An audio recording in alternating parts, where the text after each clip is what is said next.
Oh, just like that. Today is the day. Welcome. Today is Friday, and here we are. And it's another day to be able to work through what can we do to help make a difference. And Stephanie, you have been on top of things like there's no tomorrow while everything else in the world's been going on. So what do you want to start to focus on? Well, I think, hey, wait, am I there? Okay. I think I'd like to have a little family discussion on the two meetings that the APD presented at. They did Director Taylor Hatch was at the Appropriations Committee on the House side, and Deputy Director Lorena Fulcher spoke to the Health and Human Services Committee. So Director Hatch was at the subcommittee and she was at the committee. And I thought that those were interesting presentations. Did anybody else see it, catch it? Oh yeah. Well, Well, why don't you share some of your kind of impressions? Amanda. Is that I mean? Okay. Oh, I would love to. So, I watched actually Director Hatch did she present last week and this week?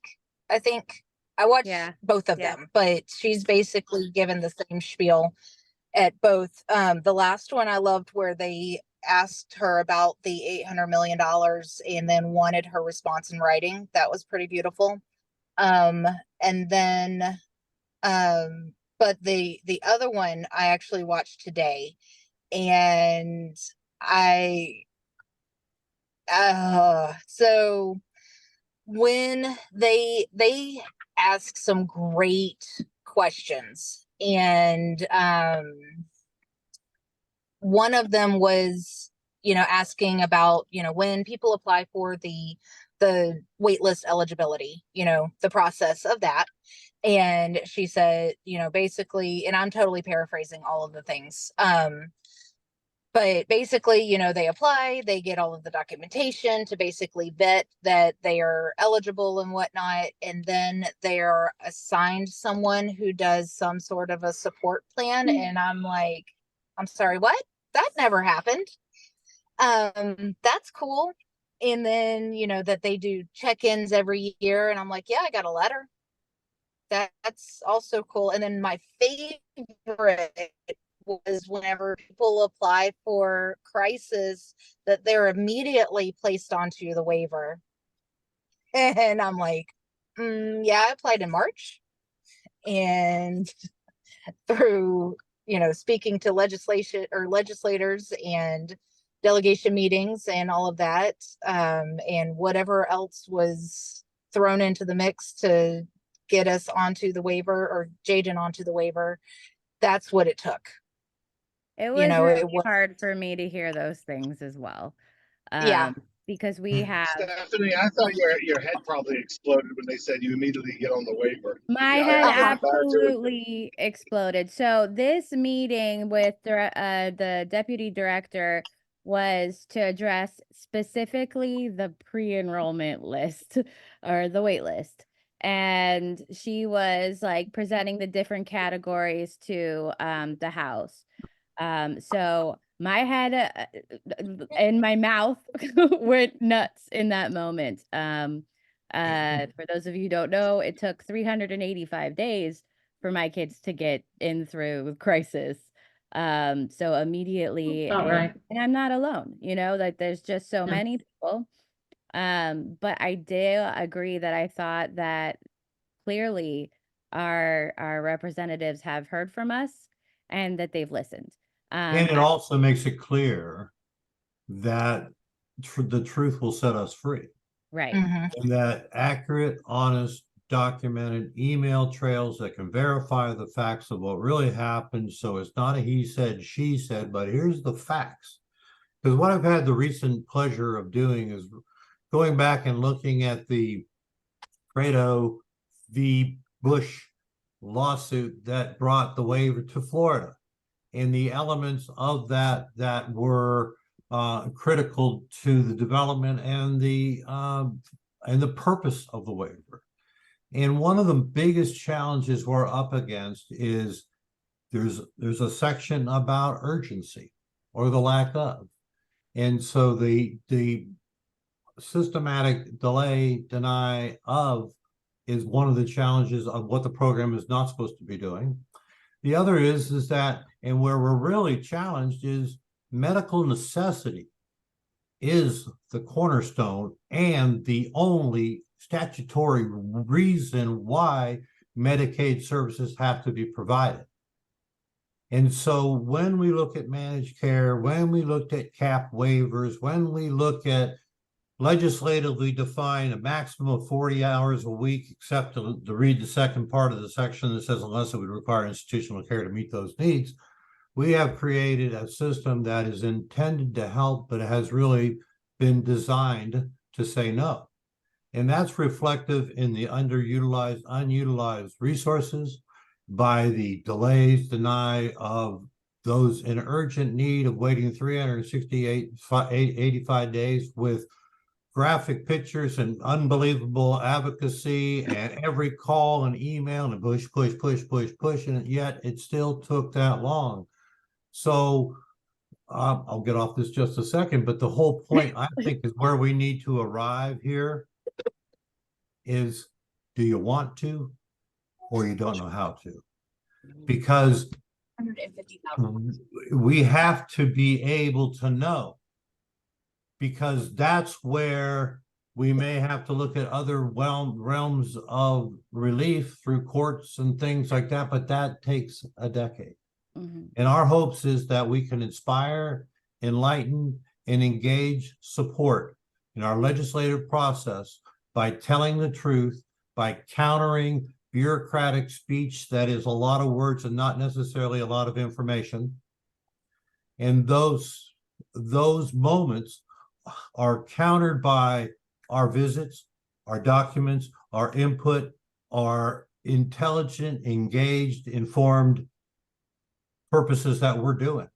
So this is really important because we don't want or cannot afford a decade to be lost more fighting in the courts. We need to inspire folks and tell the truth. And part of it is, do you care about this human being? Do you care enough to listen to me, to learn, to be wanting to be someone that is open to legislative solutions? Because that's where the change lies. When you are in a place where you are legislatively confined, where you have been for a long time, you have an agency that's intended to help but designed to say no. And Alan, I just did a rant. What do you think? Yeah, I think all the hearings are kind of running into each other, all the committee hearings. I will tell you, it's really nice. It seems like the Senate is interested in rate increases and the House is interested in getting rid of the wait list. So we got both sides.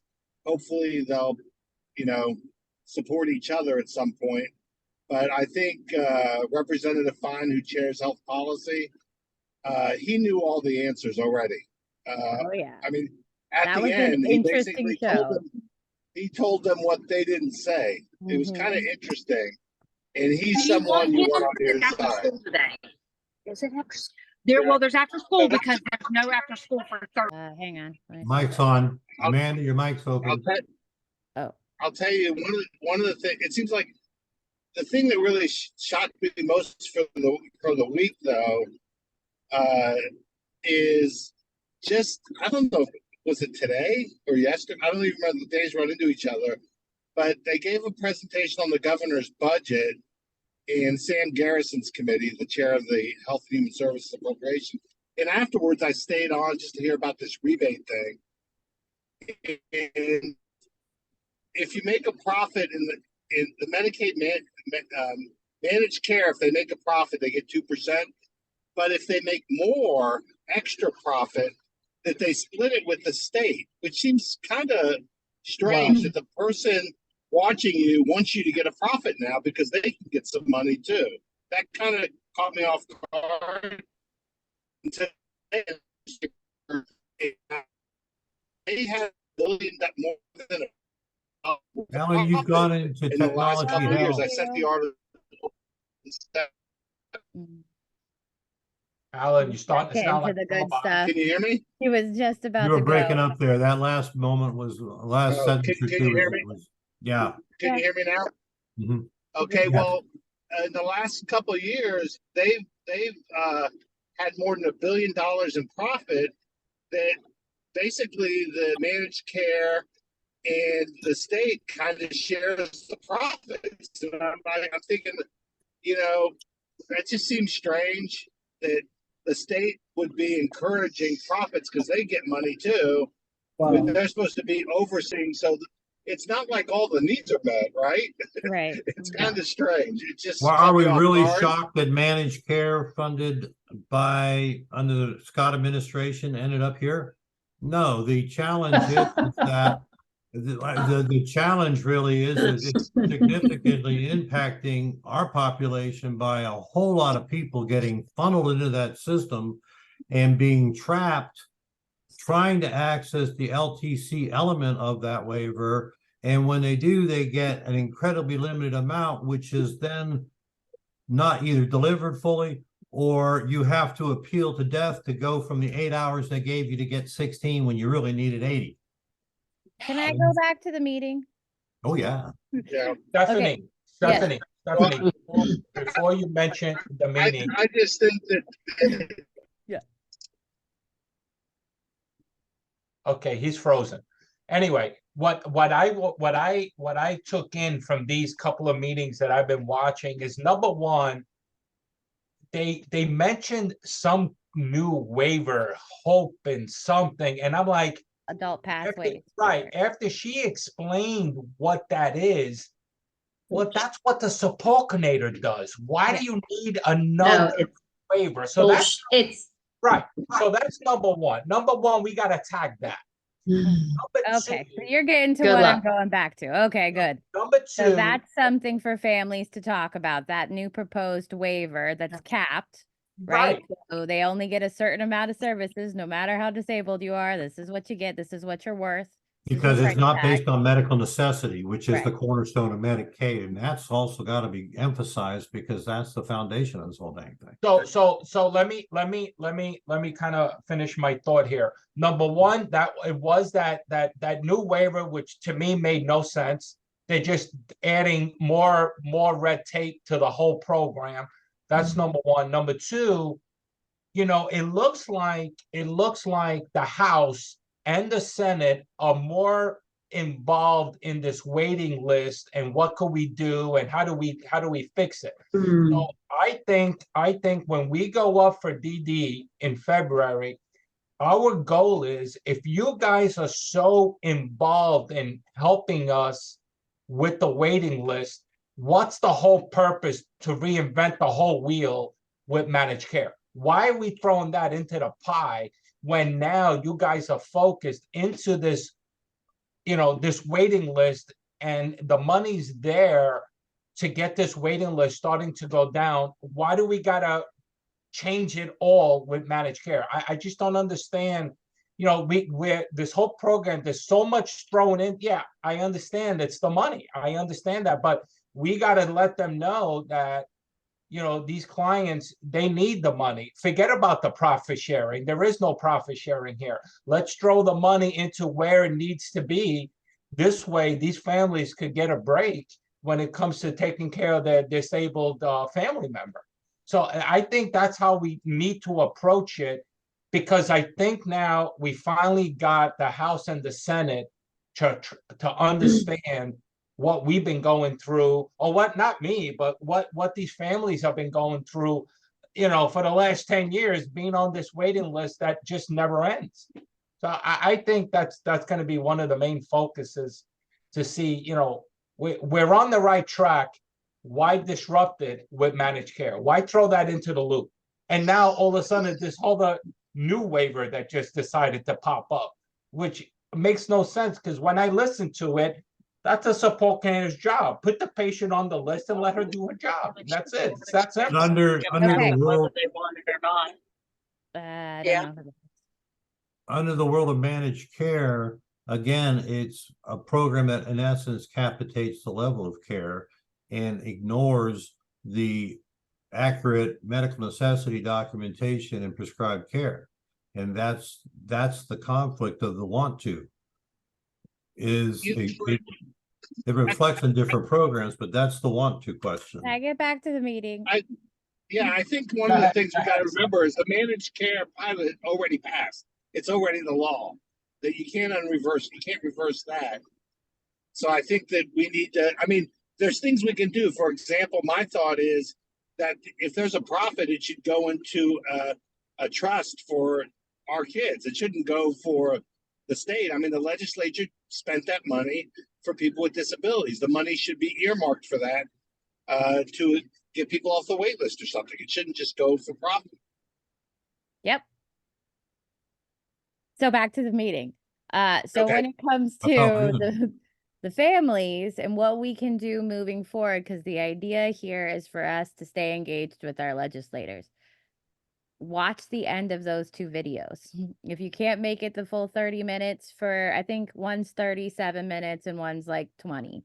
They are worth it to see the whole thing through, but the last few minutes of each meeting, the House has asked questions, and the questions that they asked were really telling of their knowledge. And one of the ones, I'm so glad this guy asked it. I've never heard of him. He's like Rep Mazzulu, something like that.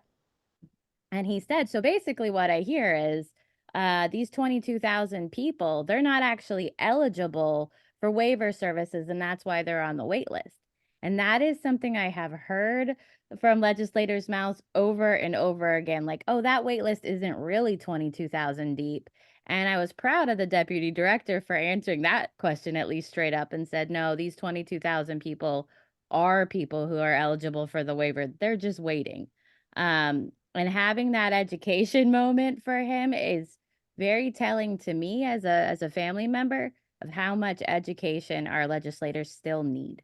And when it was, I think her name's Rep Skidmore, she she asked, I don't know what this Hope Navigator program is or why or what that is, but that sounds a whole lot like what waiver support coordinators do. Isn't that what the APD is doing?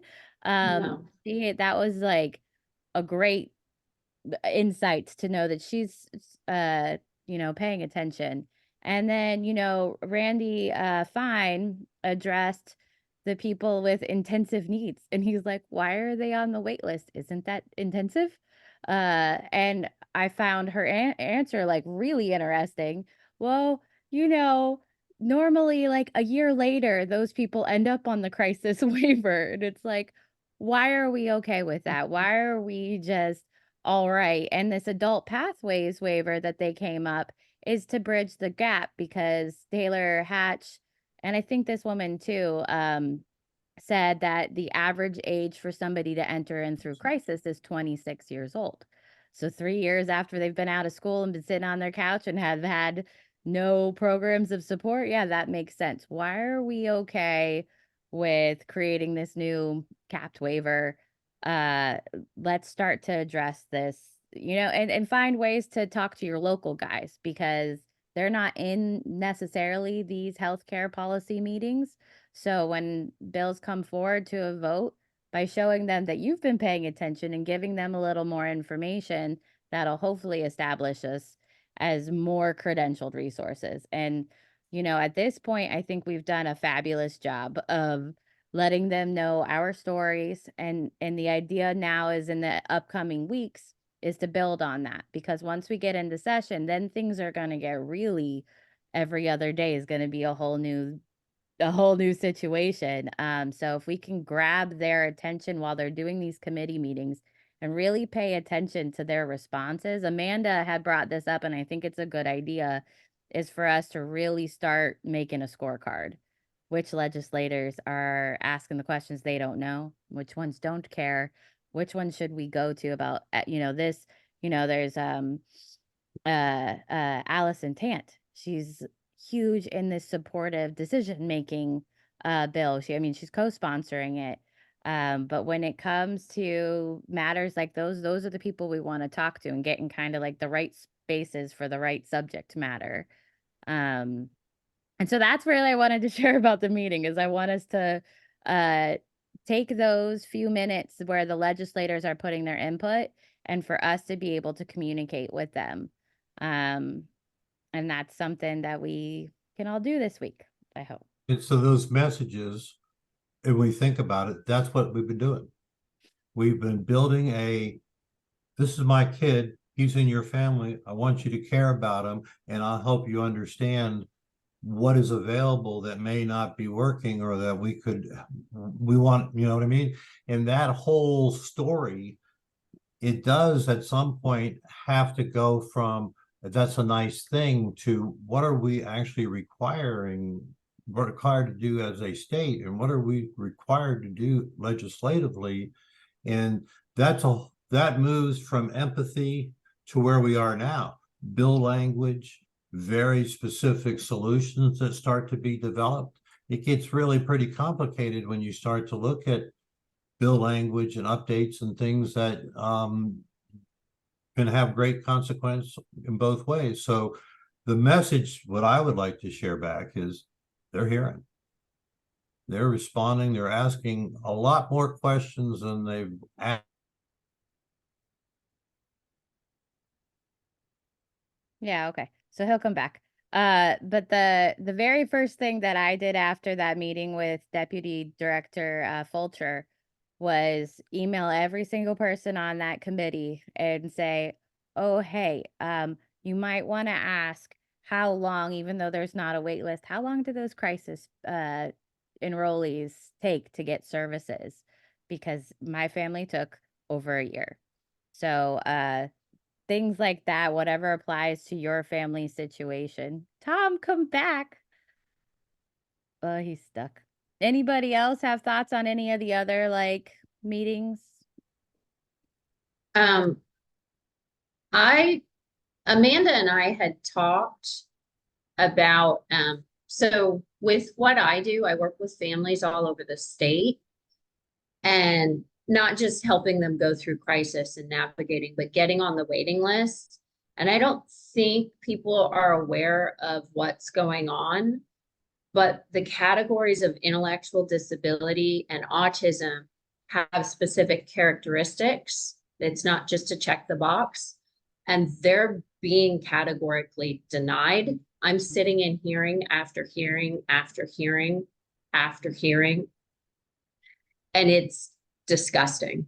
In fact, I sat in a hearing last week for a kid who has intellectual disability and autism and has been diagnosed since age 2, is completely nonverbal at age 25, fully dependent on his parents, and they're saying his level of severity is not severe enough. And they're getting away with it because they're reinterpreting the statute. So with people coming down, with everyone coming down on the number on the wait list, the repercussions of that is they're just not letting people get on the wait list. Mm-hmm. And I don't think people are aware of how bad it is. Like, Well, I've been doing this for years, and I have kids who I got on the wait list 5 years ago. There's no way they would get on now. I've worked with kids who are on the wait list or who are on the waiver, who would not be considered severe enough to get on the wait list at this time. Have you seen the new bill Placencia put out about the autism? There's like, so we have had a lot of our families get denied for the wait list because they sent in the wrong diagnostic test. It's not the wrong, it's they're denying if you send in the right. They're the wrong, and but I'm sorry, they're just doing things illegally at this point. There is a bill to make them at least give, I think, whatever they're missing or whatever they're looking for when it comes to autism. But yes, that is a huge thing that people are getting denied. I will tell you because I see it firsthand all the time. No matter what you give them, the IEPs from age 3 forward, they are denying. Like, I'm watching this happen, and I'm watching things go to hearing, and the hearing officers side with APD. It's very, it's disturbing. So I'm not in, like, I advocate for the families, but I feel strongly that people like you who are directly in contact with the legislators need to be aware of this, because it's not something APD's advertising. Yeah, Of course. How that's could we, that's how what could we we do get here. these families up in Tallahassee? There you go. Thank you. No, that's it. I mean, I'm gathering through through email and stuff. Anytime someone's denied, we're gathering their information. My partner and I are gathering their information. All of the families I've worked directly with who've been denied, we've gone to hearing and lost. They're all, I mean, they're in a position where they're all willing to be part of a class action lawsuit if need be. They would sign I just want to petitions. They say, would whatever let it takes, people know. whatever it takes to get these families up there, I'm in. I don't know that you could If I get all gotta go these pick them up families. personally, I'll go pick them up. I mean, at this point, they gotta hear these people. I know. I don't know that you could get all of them. They're busy Well- and they're being they Well, don't even how know what about they're this? missing. Do you think that you could give them that My Charlotte? Story form, and have them sign that part? Because there is Which form? it's I'll put it in the chat. It's just like a simple It's the non-identified My Story. so that they can share their stories, because that is It- one of the topics that has been a theme with our Yeah. family. If you Amanda, can send, yeah, if Amanda, if you could send it to me, then I could see if Carrie would even, like, we could do a coffee chat or post it on I'm our gonna put website it too. in the chat right now. Okay. Yeah, I think it's in one of the emails that I've sent you, but I'll make sure that you guys get it Oh Okay. no, it's in too. the chat. We're doing it. But Bam. okay, cool. There it is. Stephanie, can I ask you a question, or somebody that may know? This is Kathy DuPont. Hi, Kathy DuPont. How are you? Good. Good, good. I just have a question, like, and maybe I'm just still new in all of this, but when things like this cap on the waiver that is planning on coming about, who decides these things? Like, how does this just suddenly come up? And I really have no clue. Like, we just go, wow, this thing, there's this cap coming out, and wow, there's this new Well, so name this is called the unique new- ability. Uh. I'm not saying unique abilities. I refused. My son is total care. I'm right He's there total with you, sister. care. Yeah. What's unique about that? Well, so Where's the ability? the waiver, the new adult waiver, the adult pathways waiver, I forgot what they call it. It's that was presented from the APD, and it's the legislators' job to decide how that would go, if that would go forward, which is why it's really important that we weigh in.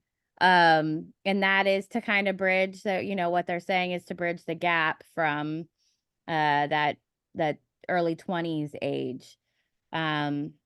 So that, and then that unique abilities, you just like totally triggered my spazzy language PTSD.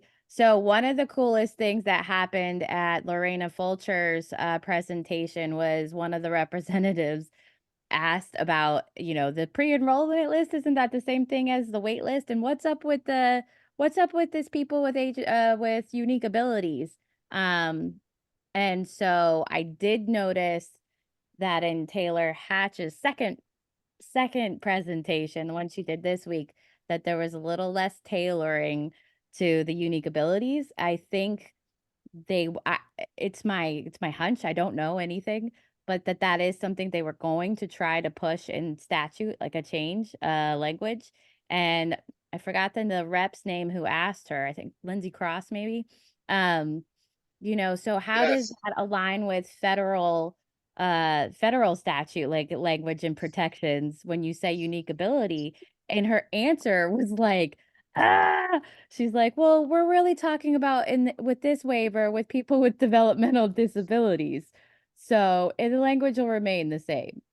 And the thing is with all of these, where do they come from out of nowhere? It's right now. It's when they're talking and making these presentations and making these bills. So that's why we're trying to talk to our local guys like, hey, I heard about this new adult pathways waiver. I don't like it, and here's why. Or, here's some solutions I have to bridge that age gap, or some sort of conversation to keep that alive so that they know their constituents, the ones that are voting and are paying attention. Does that So make yeah, sense? I can only speak from, I know a lot of people, everybody's child or adult or whatever. My son is 32, and everybody is very different. My situation is such where I'm a single parent, and my son is total care. And so, if I'm not there, if somebody's not there, then he dies. And that's just the facts. If I don't get him up, he doesn't get up. So I think sometimes these things need to be really thought about as far as tapping and, there's such a variety of people. So I don't know what they're taking into account as far as criteria. And my guess is that there's probably a lot of people that just cannot attend because they're busy either working or attending to their total care children Yeah. or adults. Yep.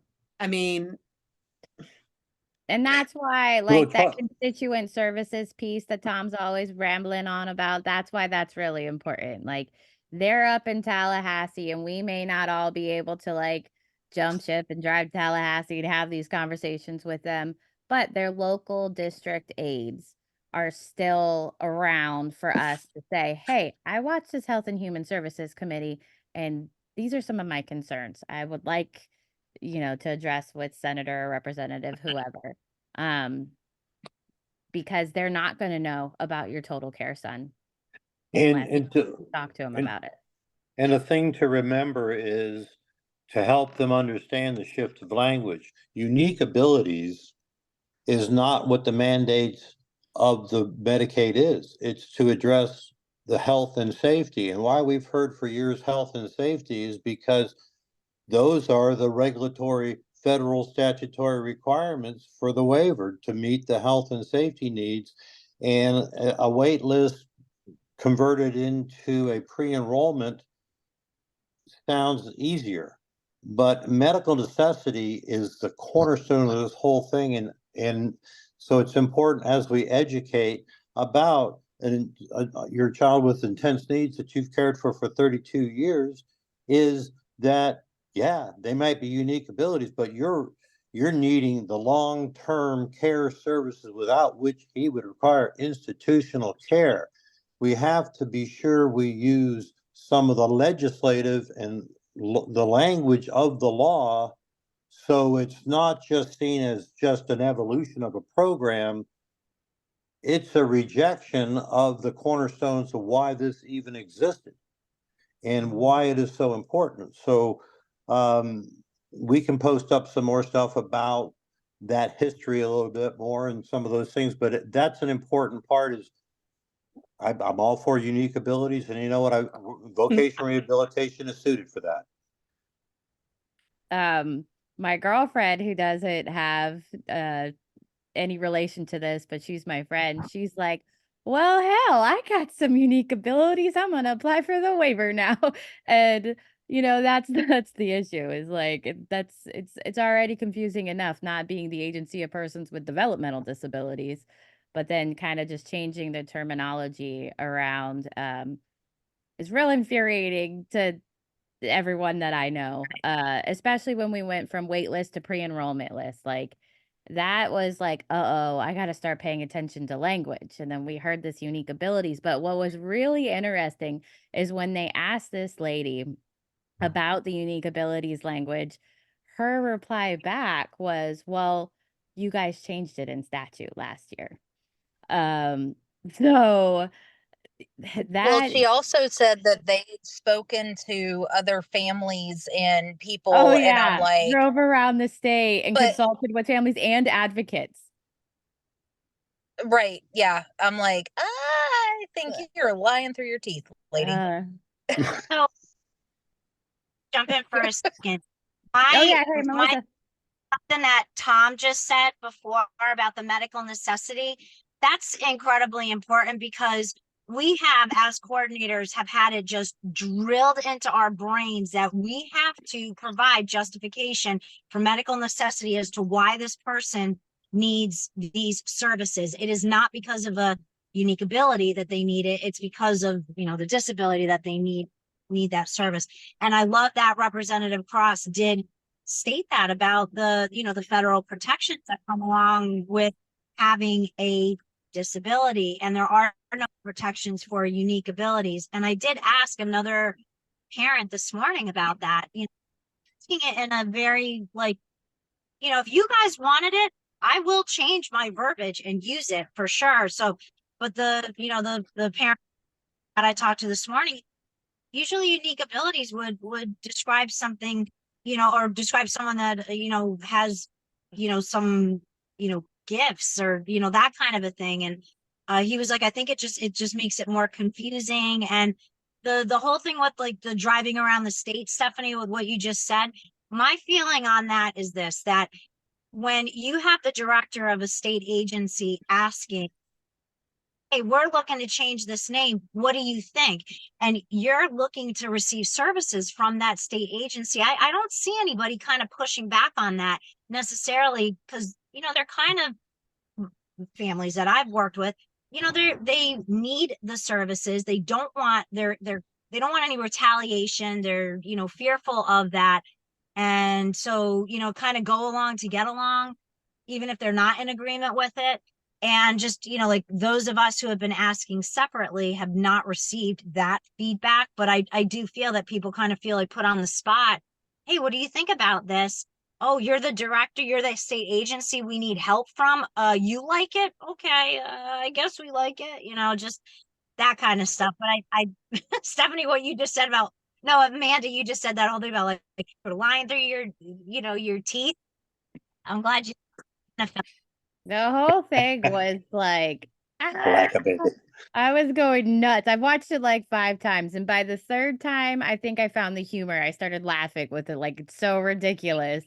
But the important part for us is to kind of pay attention to the questions being asked and answered so that we Yeah. can continue, because now we know these, I forgot how many people, like 17 people are in the know on this certain subject, and we can kind of build that up. Like, Amanda and her crisis waiver situation for being denied, and me for my crisis waiver situation for just sitting around. Like, there's a ton of opportunity for us to kind of be a part of the conversation so that when we go up when session starting, we've already said like, hey, these are some things where we would like to speak with about, but really important, that constituent services piece. Talk to your local guys. Even if they're not on the committees, they all talk. And if it gets passed through the committees, it goes to a vote. So we want our people, our local people, to be engaged. And also remember that when we're watching these presentations, that is very, very structured political speak that has not the free conversation and freedom that we, the people, have. We can speak English, we can speak openly, we can talk truthfully. Many times agencies and folks, they're trying to walk a line between trying to tiptoe through the landmines of politics. And so what we've been doing, which I'm so proud of, is putting real people's in real faces and real stories, and we're unfiltered and we're telling the truth and building those networks of relationships. Stephanie's, I had a 10-minute conversation with Lindsay Cross after the delegation, and that was exactly what we talked about. I said, you need to look at the early periodic screening, diagnostics, and treatment federal protections of this program. And to have her ask the question a week later is really cool. Not just because of me, but I certainly brought it to her attention and gave her a focused place to look. And that's what we're doing. We don't have to be the total governmental experts to know every little nuance. We can know enough to open their eyes and open their doors. And she cares. That's the bottom line, enough to look at it, to take the one page and to go, ooh, yeah, and here we are. So those questions being asked, we can't sell this short by, yes, Medicaid managed care for waiver has come to 2 communities as a pilot. But what has not left is the federal law, the protections that created the waiver in the first place. That's a pilot, that's a test drive. It's okay that they're trying that, but it doesn't mean that's where we are. It's an option that they're exploring. What we have to remind people is why and how, and the medical necessity. I mean, I can tell you, in working with support coordinators, it drives them crazy because they're having to become doctors and get inundated and learn the navigation. And one of the navigations that we want to continue to talk about, which disturbed me and put my hair in the back of my head up, was the average age of the wait list was 26. My question was, where were all those 4-year-olds and 5-year-olds and 6-year-olds and 10-year-olds and 12-year-olds and 14-year-olds that went out the windows? Where were all those people? Because again, one of the things we have to help people understand is the trajectory that this creates within families. And that when the help can come earlier, the ability for the family to remain, to be intact, to be more whole, to be able to find a firmer ground. Stephanie, can you talk at all about impact? Sure, I can. When you're getting support, you're drowning less. The simple truth of it. And one of the representatives, I forgot his name too, he asked a good question about, and I didn't get it at the time, but now I think I'm getting there. So when you're talking about the ages, is there any price difference between a 23-year-old and a 56-year-old? Well, if that 23-year-old was getting services when he was 14, and getting the supports that he needs, that by the time he gets to 56, he's most likely going to need less. With my family, every day was a burning house of flames, and I don't know how I survived through those times. But in the just little less than a year that we've got waiver services, Gavin and Logan are showering almost independently, which that's a huge deal. They're brushing their teeth. They're getting up and have a routine to go to school. They're understanding time. Hell, Logan learned how to write this year. My kid talks to me through writing, and it is a direct correlation because he's had the supports that he needs. And I can only imagine that if all these 3-year-old babies and 10-year-olds and 15-year-olds were able to have access to these supports, how much cost efficient it would be in the long term. Because when we wait to 26, when they're in crisis and they haven't had the families completely disassembled by 26, you can't survive that many years without help.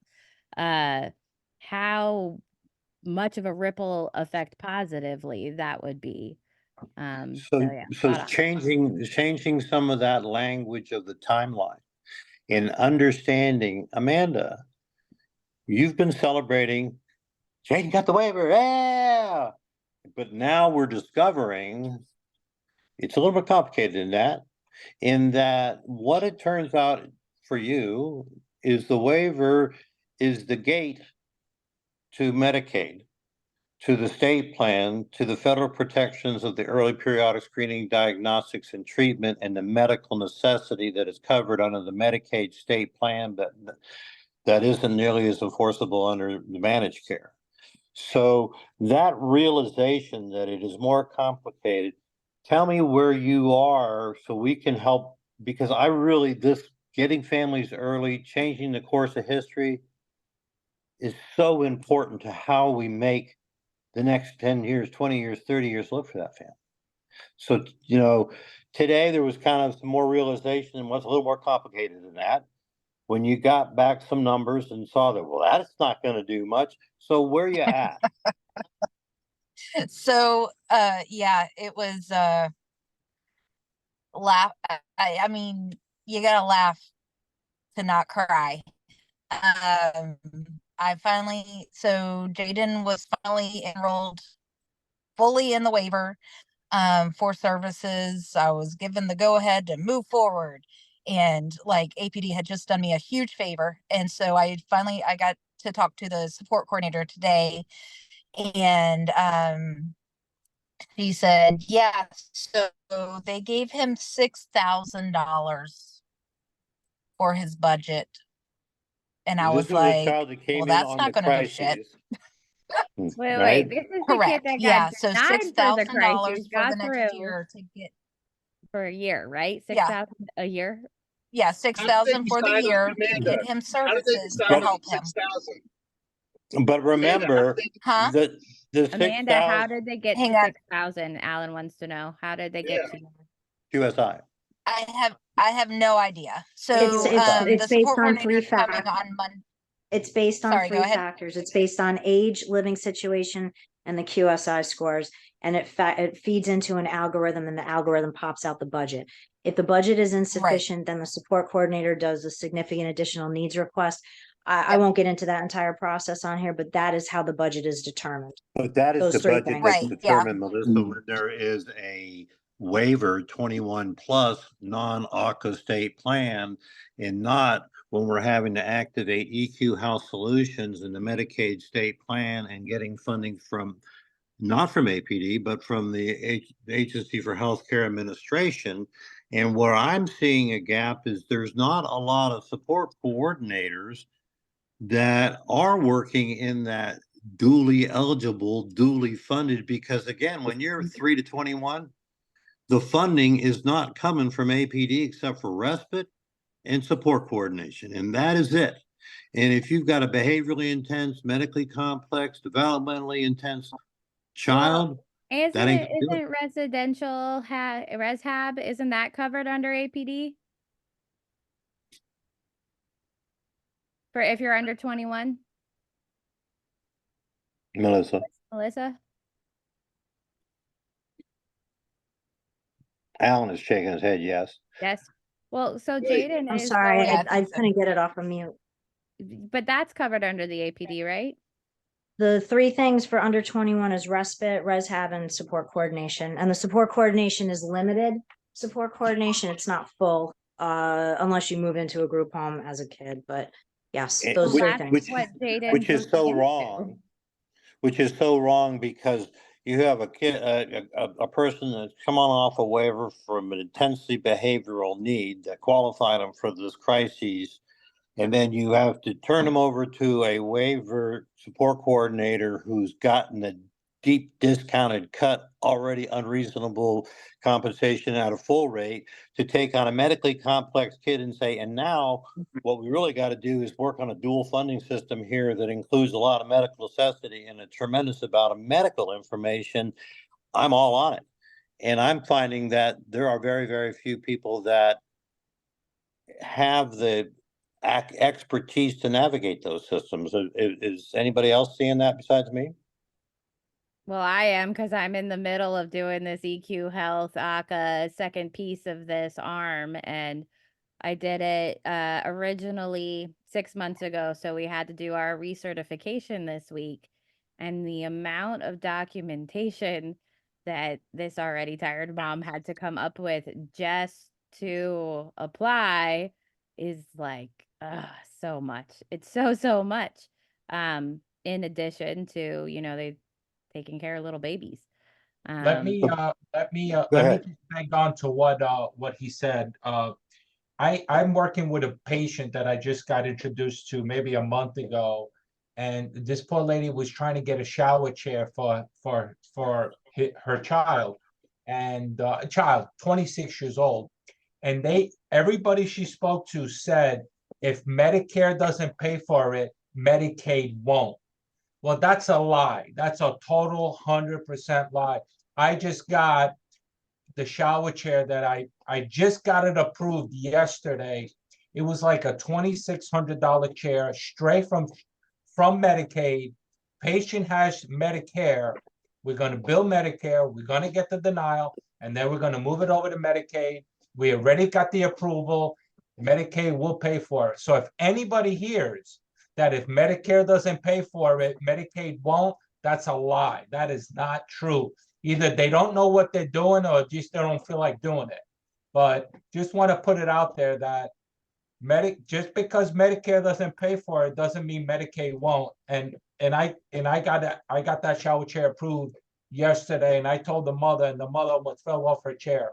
So I just want to let you know that there's a lot of equipment that Medicaid does pay for. It's just there's a lot of providers out there that either they don't know what they're doing or just they don't feel like doing it. So just want to put it out there to everybody because we did get that chair approved.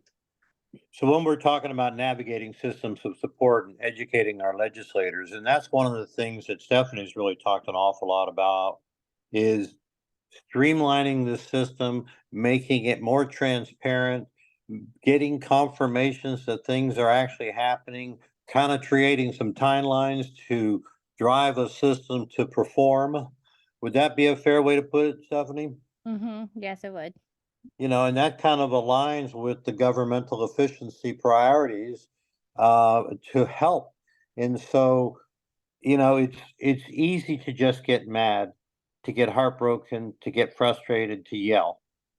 It takes some real work, which we are doing, to educate, inspire, and enlighten. And yes, that person may not be on that committee, but it turns out they may go to lunch with that person that's on that committee and talk about, well, you know what I just had happen today. And the more we keep doing that, the more we can get. So, Alan, you were in the middle of some additional download, and then you went into an epic loss, and you got more to offer? Well, I love this conversation. I love what we're talking about. I think it's kind of unusual. Probably no year before are they talking so much about this. Correct. I've never heard. I mean, how often do you get rates in a bill even before session begins? How often do you get us being probably the most talked about stuff? You see articles now, and I think we got to just keep it up. I think we need some letters to the editor in the next, probably in the next few weeks, about different things. And I think it needs to come from families. It doesn't need to come from providers. But, you know, making the case about what, you know, it depends what bills come out in the next couple of weeks. APD's bill has not come out yet. And we don't know what it's going to say. But I think it's going to be important to keep these meetings up and talking about it. I was really interested in what was it? Look at the names. Someone was talking about families not getting the right money or Melissa? Scarlett, she had to jump off. Scarlett. Yeah, I would love to have Scarlett's number and talk to her. You know, I could share that I'm with you. worried. Okay, if you could send it to me later, but I'm worried about, because we hear that when you make the SANS request, all of a sudden they're reducing your services. They review because they're interpreting it wrong, and I think that's an important thing that we need to figure out what's really going on. It seems like with so much surplus, I don't know why they're going out of the way to try to reduce services to everyone whenever you redo it. And you know, a lot of these places, you know, I don't know why they'd be. I mean, I've heard stories from a lot of our providers about services that are reduced, and all of a sudden they're giving notice because they can't afford to have the person with all the services they need. So I think that that's a big issue too. But I think we the people and all the groups working on this, I think we're having a major impact, and keep it up. Alan, appreciate that input. And now the stories about the 800 million of unreturned utilized dollars. has certainly had some very complicated bureaucratic answers back about deltas and all this kind of stuff. How can we help encourage that to be answered? Well, so Well, Gail Harrell asked for Director Hatch to give a more detailed explanation on that 800 million in writing. Right. So Can I I, would let me I say would the story like that. behind that. Let me say the story about the 800 million. I was worried that money was going back to the state, and the people doing the budgets thought there was too much money. That's what I was worried about, because I can't, when you know money's going back, and I kept bringing it up to APD, and they didn't seem to think it was a big deal. So I asked Jim DeBoger, prior agency head, ran the budgets for the House and Senate in the past, to look at it. And when he brought me that number, it was shocking to me. And so I don't know, maybe they have it earmarked for something else, but it is government. They're supposed to be transparent. It's tax dollars, and I think it did have an impact. I'm not bringing it up again because they know it, and I think the people the budget people know about it because they've reviewed it and they validated it for me, because I wouldn't have shared it if it wasn't validated. But I just don't know. It's not surprising. I mean, I've said before that APD is like managed care too. There's money being returned, just like in managed care. So I'm just not sure, but I think the people that needed to know about it know about it. I'm not bringing it up again. That makes a lot of sense because it served its purpose, and now we need to move forward. Now, I also heard, Representative Fine talking about the JJ rule, which was if we can give 500 million for tolls, why can't we do that for the wait list? And so I'm calling that the JJ rule. I'm going forward. I love that. It's And great. When I heard him say that was so great. I mean, JJ, it's amazing what he's done. Mm-hmm. So my again, husband heard that, and he's not as involved as I am. I keep him informed on things, and I actually was reading that story and I read that to him because the way he stated it was as if it was his idea. And when I read it out loud, my husband goes, "He stole that." Because I've made my husband listen to Allison and JJ's delegation things, so he was like, "He stole that," and I thought that was funny. So, key but pieces of advice I in like that politics he's talking about it. and one of the key advices in politics is we don't worry about getting the credit, worry about getting it accomplished. And if we can make somebody 100%. else look good, Oh, then that's okay. If we can help them look like heroes, all for it, because we need heroes. And we can be behind them, hold them up and propping them up and provide them the information. So like these letters to the editor, can keeping the voice, Yes. can keeping up the impact, the one pager has become that describes we the people is such a powerful tool because it links them up to the whole one page family story. It links up to enough information to get on this call, and and it's got a logo. It shows organization without all the constraints of the political voice having to strangle us. We're able to be free. But it's important while we're being we the people and being free that we continue to be informed, intelligent, and accurate in what we're sharing. So what has continued, Alan, to be very helpful is the one pagers that the ARC is doing, because that has taken very complicated issues and summarized them in ways that we can bring it to the attention as a human story. But now the legislative staff can drill down. So we just put another one up for session that the two things, the rates, and reducing all the people on the waiting list. So we kept it broad, so we don't have to keep changing it.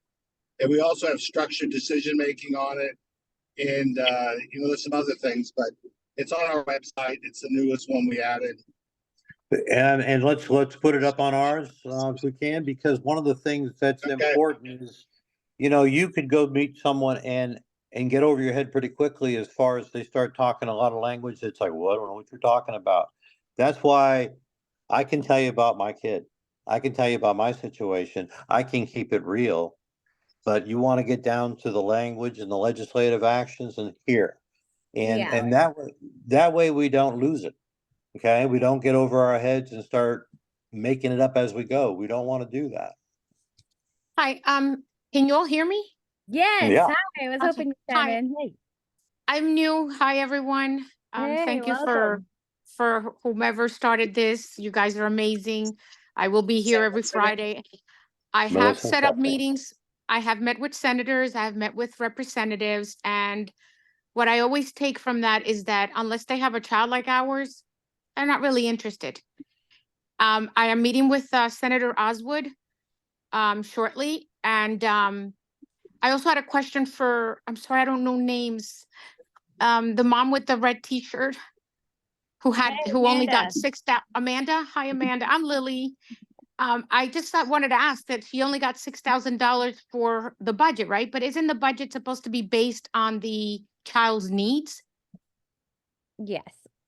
You So, only got 6,000 from APD, right, but it could be thousands and thousands and thousands from ACA for the kind of intense care he may require. And correct. so it's important. That's the gate in. It's not the funder. Right, but at that time when she sat down with the consultant to do the budget is the time that it needs to be, brought up all the needs and anticipate what's going to happen. Because once they start that budget, and tweak it and this and that, that's when they start giving you a hard time. My daughter is 31 years old. We've been in the program for about 4 years. I am a single mom like the other woman, and we're also in CDC Plus for like a couple years. And that's another nightmare. But I have helped 4 families get into the waiver through the crises. And I'm shocked that whomever said before it took them that long, because you needed to write letters to Pauline. I don't know, this is Broward, like hardship letters. And, what we have to be is very persistent and repeatedly and continuously call them. I'm Like, so nag them. glad you're here. Yes, we do. And I nag them. And I please don't go care get what they those think. families that you Right. got involved in this, get them involved in this, because the I biggest will. thing is getting our stories. And when it comes to crisis, hopefully, God willing, there will be a bill coming forward very soon. I'm losing my patience, but directly related to crisis processes and timelines and things we need to do. But it is Logan's past Law. our 305. So But I the want key is to be persistent, guys. Once you send your letter, your hardship letter, you can't just like wait till they call you back. You need to call every day. I am like their worst enemy, because I fight like a lion. I push for others. I don't just think of my daughter. I think of those that are going to come after me. And I think of those babies that you guys were discussing. And I won't be getting in this late next week so that I can be part of everything. And whomever needs help with pushing or anything, I'm here. Good. Have you filled and- out the story about your kid? No, Would I have you not. please do that? That would be really Absolutely. effective. You'd represent a lot of families. Mhm. And stay involved. Stay with us, because I- you're amongst other little I'm not going anywhere. I pioneers. promise Good. you all. And I'm a Awesome. single mom who doesn't have any family or anyone or friends, because our kids are our lives. Yeah. So my life is very difficult with CDC Plus, and I'm trying to do some changes there, and it's not easy. And You're for that not other alone. single mom, right? And we, this agency was created, APD, for our children. Mhm. So I don't understand why they make our lives that it's already difficult and at times very sad harder. And that's what I always throw in their face. And I always tell them, if you guys don't like your job, you have an option and choices. You can go get another one. But us parents, we don't have choices and options. We can't return our kids. We can't get new ones. We can't send them back. I tell them that that is my favorite line to them, but you can. You don't have to be here listening to my story or our story. Or, you know, if you don't like to help people, you're in the wrong place. Well, Because this is so about that's sad. exactly what you need. That's what needs to be said. That's what I say all the time. Yep. And But the other mother, when do you meet with what's the Oswood, representative? Oswood, but it's hard. Yeah, it's not Okay. easy to get in there into them. I've been with Godlib, with Bartleman. I've, you know, but after a little bit, I kind of let it go. I slacked, which is not my thing, or quit. But now I'm really gonna push for it because we'll do it when it's earlier. I'll tell you guys all about it. I'll put it on my story. Yeah, are you on our Facebook page? Yes, I did sign up talk, for your group. let's talk more about this there, because I think, the Absolutely. things that we're having are really important. We're speaking with one voice, and you just shared your personal story, which is our voice. Right. But with that said, it is past ending time. So I wanted to give the other mom my phone number. Am I allowed to do that? oh yeah, And- absolutely. We're grassroots as grassroots gets. Do you want to throw your phone number Okay, down there? my phone, Good. yes, Yeah. it's 954-918-1318. Another thing I do is I start calling Rita Castor, the district managers. I jump above everyone for the others. And one was spinal bifida, like, seriously? Like, how could you, so I wanted to ask the other parent who says total care, how does she feel about, Florida's challenging now, what the decision from the judge that our kids total care should be put in nursing homes? Like, that's insane. That's definitely good conversations for us to talk about. There's a few updates with that case too. So Yep. let's take that to Facebook, because we got to wrap this up for this week. And our homework, so we've decided moving forward, we're going to have one homework piece a week. If you didn't do your homework, it was really simple last week. All we want you to do is share that one pager. I put the English, Spanish, and Creole version in the chat, but it is also on our Facebook page. We just want you to get other families to know that they can share their stories and get involved in this together. And then, so you can go ahead and back do homework. No one's going to count the points against you. And let's start doing letters to the editor this week. I think that's brilliant, because we all live in different spots to help that further that message. And we'll regroup on and maybe formatting how to go about that for families. Yeah, we definitely need One last thing. we definitely need to get the word out. I mean, I'm sending out flyers every day. I'm making Yeah. copies every day, putting them out there. And we did get about 10 new stories this week, so it is working, which is fabulous. That throws us over our 100 story mark. We really want to build that up, so because there's just thousands upon thousands of families that could really take our already heavy influence and bring it to the next level. Because, like Alan said, they haven't talked about this group like this in so long. So while we have their attention, let's talk more. Do you know that actually some representatives and senators did not even know? Like, Ruby asked me from Senator Oswald, what is APD? Yeah, I said, yeah. wow. That Well, is we're a going to big part of educate, enlighten, and inform. what we And I do. know one of, Mhm. Oh, I wow. know one of the things that's important to remember is that, Stephanie, I know one of the things that you are is a mom that's got a lot going on, and so do a lot of folks on this call. So in respect for that, let's have a wonderful Friday. Get inspired, make yourself some notes, start thinking about that editorial, and take care of yourself. Have a And great have a day. Merry Christmas, because we won't see you in 2 weeks. For 2 weeks. Happy 2 holidays. Fridays. You're supposed Happy to just holidays. love your Happy family. Hanukkah. Merry Happy Christmas. Happy Hanukkah, Merry Hanukkah. Christmas, Everyone happy. And Kwanzaa. many blessings. All right. Bye, everybody. All right. Bye, Bye. everybody. Bye.